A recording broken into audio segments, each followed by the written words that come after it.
इटावा में जो घटना घटी है कथावाचकों के साथ, मैं कहूंगा कि पूज्य ब्राह्मण समाज ने सही किया है, क्योंकि अखिलेश यादव जैसे लोग जब सत्ता में आते हैं तब ये भूल जाते हैं कि हम भी शूद्र थे।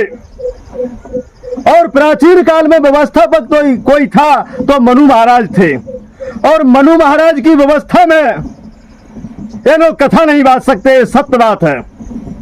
लेकिन वर्तमान में कोई मनु हुआ है, आधुनिक भारत का कोई मनु है तो वो परम पूज्य बाबा साहब अम्बेडकर हैं। और इस बात को मैं नहीं कह रहा हूं, इस बात के लिए भारत के कई राजनीतिक और कई प्रोफेसर और कई विद्वानों ने कहा है। एक पुस्तक है आधुनिक भारत, आधुनिक भारतीय राजनीतिक चिंतन, डॉक्टर गोविंद प्रसाद शर्मा जी प्राचार्य हैं जो कन्या महाविद्यालय ग्वालियर के, उन्होंने इसको लिखा है।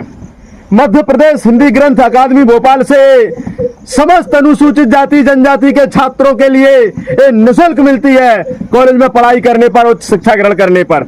इसमें लिखा है इन्होंने कि परम पूज्य बाबा साहब अम्बेडकर आधुनिक भारत के मनु हैं। तो अखिलेश यादव जी जब मुख्यमंत्री थे तब क्यों भूल गए थे? तब क्यों इनने आरक्षण का बिल फाड़ा था?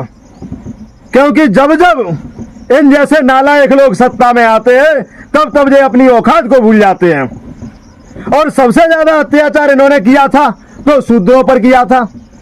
भाई ब्राह्मण समाज के लोगों ने मनु की व्यवस्था को सही तरीके से बता दिया तो आपको बुरा लग गया।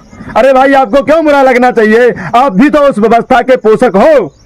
यदि आप उस व्यवस्था के पोषक नहीं होते तो आप परम पूज्य बाबा साहब अम्बेडकर को धन्यवाद देते कि परम पूज्य बाबा साहब अम्बेडकर ने तो हिंदू कोड बिल जो संसद में पेश किया था और भारतीय संविधान के एक एक अनुच्छेद में बहस की, उसमें महिलाओं के लिए और सभी के लिए व्यास गद्दी पर बैठने की अनुमति दे दी।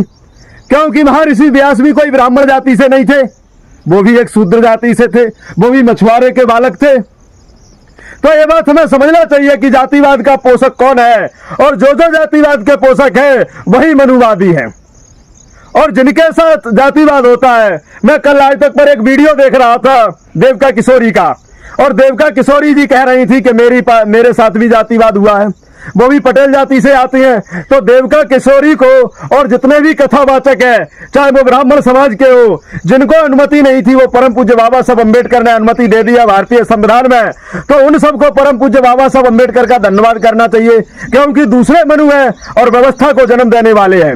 मैंने ऋग्वेद का अध्ययन किया है, ऋग्वेद में व्यवस्था पर वर्ण व्यवस्था जन्म के आधार पर नहीं है और मनु स्मृति में जन्म के आधार पर है। तो जब दूसरे मनु ने इजाजत दे दी है और पहले मनु ने जन्म के आधार पर व्यवस्था वर्ण व्यवस्था रख दी थी, तो उसमें आप कथा नहीं बांट सकते हो। कौन सा गलत किया, सही तो बताया उन्होंने। आप कथा बांट सकते हो तो संविधान की देन है, आप संविधान का जिक्र तो करते हो, लेकिन जिन कथावाचकों को कथा कहने का अधिकार नहीं था मनु की व्यवस्था में, उस कथा के लिए परम पूज्य बाबा साहब अम्बेडकर ने कहने का अधिकार दे दिया। तो परम पूज्य बाबा साहब अम्बेडकर का धन्यवाद करना चाहिए कि नहीं करना चाहिए? करना चाहिए। लेकिन जो बाबा साहब अम्बेडकर का धन्यवाद नहीं करते हैं, और सबसे ज्यादा कोई जातिवाद करता है तो अखिलेश यादव जैसे लोग करते हैं। और सबसे बड़ा कोई उदाहरण है तो आरक्षण का बिल है। अखिलेश यादव कह रहे कि आरक्षण का बिल इन्होंने नहीं फाड़ा था। आरक्षण का बिल फाड़ने वाले हैं, दलितों पर अन्याय अत्याचार करने वाले ये लोग हैं। जब इनके साथ होता है तो संविधान हाथ में ले लेते हैं, और जब इनके साथ नहीं होता है तो मनुस्मृति हाथ में ले लेते हैं। ये कौन सी दुराचार की दोहरी भावना है? और दोहरी किसी की भावना है तो अखिलेश यादव जैसे नालायक लोगों की भावना है। आज समाज में जाति के आधार पर कोई बांटने का काम कर रहा है तो अखिलेश यादव जैसे लोग कर रहे हैं। भारतीय संविधान तो सबको समान नजरिए से देखता है और सबको अवसर प्रदान करने की बात करता है। आरक्षण की बात रही तो कथा भागवतों में भी आरक्षण होना चाहिए, क्योंकि जब आरक्षण पर एक बहस होना चाहिए और उस बहस में मेरे लिए जरूर बुलाना चाहिए, क्योंकि मुझे पता है आरक्षण क्या है। आरक्षण भागीदारी का नाम है। जिन्हें कथा भागवत पढ़ने लिखने और लड़ने का अधिकार नहीं था, उन सबको अधिकार देने का नाम आरक्षण है। उनको द्वार खोलने का नाम आरक्षण है। कोई आरक्षण भीख नहीं है भाई। जिनको कथा का अधिकार नहीं है वो भी कथा बांट सकते हैं, आरक्षण की देन है। आज बहस हो रही है पूरे देश में कथा पर। अरे भाई बहस कर लो, कितने मंदिर हैं, कितने मंदिरों में एक ही जाति के लोग हैं। अरे भाई, सबको जब पूजा करने का अधिकार है तो सबको कथा करने का अधिकार है। आरक्षण की बात कुछ कह रहे थे, हटना चाहिए, बिल्कुल हट जाए, हमको क्या परेशानी है आरक्षण से। अरे भाई, आरक्षण को हटाओ क्यों, आप भी आरक्षण ले लो। नहीं, जहां पर पूज्य ब्राह्मण समाज को आरक्षण नहीं है वहां लेना चाहिए। हमने कब मना किया है, गरीबों के लिए आरक्षण में हमने समर्थन किया था कि मिलना चाहिए भाई, लेकिन भागीदारी तो होना चाहिए, सर्व समाज की भागीदारी आरक्षण है, कोई भीख आरक्षण नहीं। आप भी आरक्षण ले लो, हम तो आपके लिए आमंत्रित करते हैं। जहां पर ब्राह्मण समाज को लगता है कि हमें आरक्षण नहीं है वहां आरक्षण हम देने को तैयार हैं। भाई, हमारी सरकार होगी हम तो दे देंगे, जहां जहां नहीं है फोर्स में आरक्षण दे देंगे। और कहां व्यवस्था है भाई, पूरे संविधान में व्यवस्था है। अरे हम तो वहां भी दे देंगे जहां जो भी काम है सबको दे देंगे। कथा वाल्मीकि कह सकता है भाई, महर्षि वाल्मीकि ने महाकाव्य की संरचना की है और किसी से छुपा नहीं है, रामायण महाकाव्य है उसकी संरचना महर्षि वाल्मीकि ने की है।